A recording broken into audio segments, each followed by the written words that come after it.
بسم الله الرحمن الرحيم. أهلا بحضراتكم مع الجديد في الغزل والنسيج وأخبار الغزل والنسيج. بعد الحمد لله رب العالمين والصلاة والسلام على أشرف المرسلين سيدنا محمد صلى الله عليه وسلم. يلا نبدأ نشوف إيه الجديد في العالم في صناعة الغزل والنسيج. فلله الحمد رب السماوات ورب الأرض رب العالمين، وله الكبرياء في السماوات والأرض وهو العزيز الحكيم. تعالوا نبتدي من القطن. أسعار القطن عالميا سواء في الهند أو في باكستان ضعف طلب كبير جدا على خيوط القطن، لكن ألياف البوليستر مرتفعة نتيجة ارتفاع البترول نتيجة الحرب اللي موجودة حاليا في الشرق الأوسط. حتى إن القطن الباكستاني انخفض بنسبة 59%، مفيش طلب خالص. نجد العكس تماما في الصين.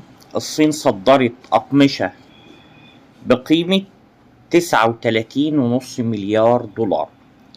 كانت أكبر أسواق للصين هي 5 أسواق على الترتيب: فيتنام، بنجلاديش، كمبوديا، إندونيسيا والهند. دي كانت أقوى 5 أسواق استهلكت أقمشة بقيمة 39.5 مليار دولار من بداية العام حتى 8 أكتوبر 2024. تواجه بورصة انتركونتيننتال ارتفاع في القطن.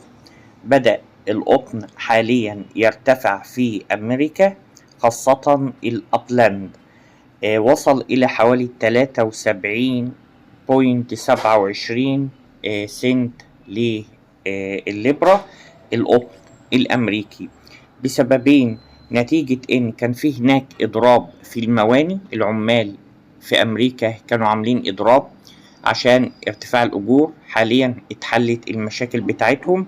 تاني حاجة بسبب ارتفاع البترول. ما البترول لما بيرتفع البوليستر بيرتفع، جميع الألياف بترتفع، لدرجة إن أسعار القطن البرازيلي هي كمان ارتفعت.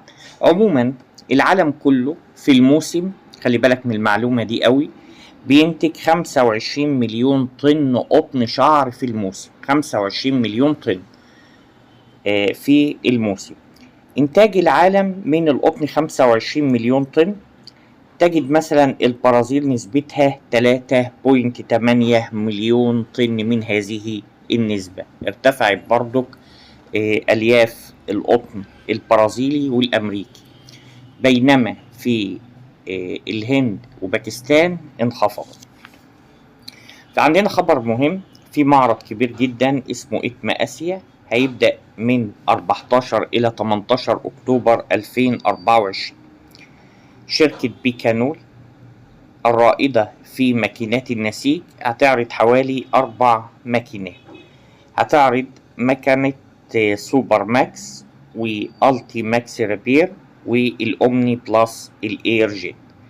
وحضرت على هذه الماكينة ماكينات عينة للعرض، ماكينة معظمها للجنس، حطوا خيط سيدة 13/1 واللحمة كورسبان يارن اللي هي 16/1 مع 70 دينار.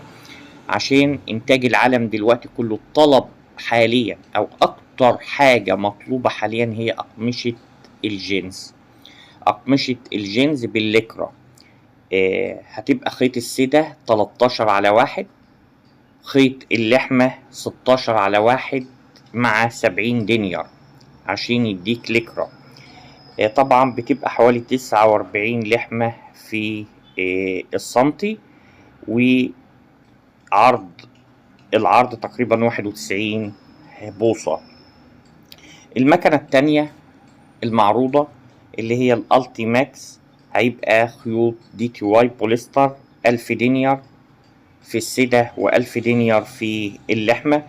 وفي مكنة الإيرجيت العادية برضو هيعرضوا فيها أقمشة الجينز 16/1 في السدة و16/1 مع 70 دينار. في العالم بيحتاجوا نمرة رفيعة، الأغلبية الأكثرية 16/1 سدة مع اللحمة 16/1 مع 70 دينار عشان الطلب على أقمشة الجنس. في نهاية هذا الفيديو أو هذا التسجيل إن شاء الله نعمل دايما صباحا كل يوم حاجات جديدة عن الغزل والنسيج. النهاردة طبعا خيوط الاسبان 30/1 بدأت ترتفع تاني. برضك الطلب في الهند خاصة بعد العيد، في عيد الدويل في الهند عيد مهم جدا، بعديه الطلب برضك أتوقع إنه هيزيد في القطن الفترة الحالي أو الفترة اللي جاية بالظبط. فنتمنى من حضراتكم كل التوفيق وتابعونا، وأي حد محتاج وزول من بره لأي دولة أنا تحت أمره بإذن الله. تحياتي مهندس محمد كمال معتمد، شكرا وإلى اللقاء.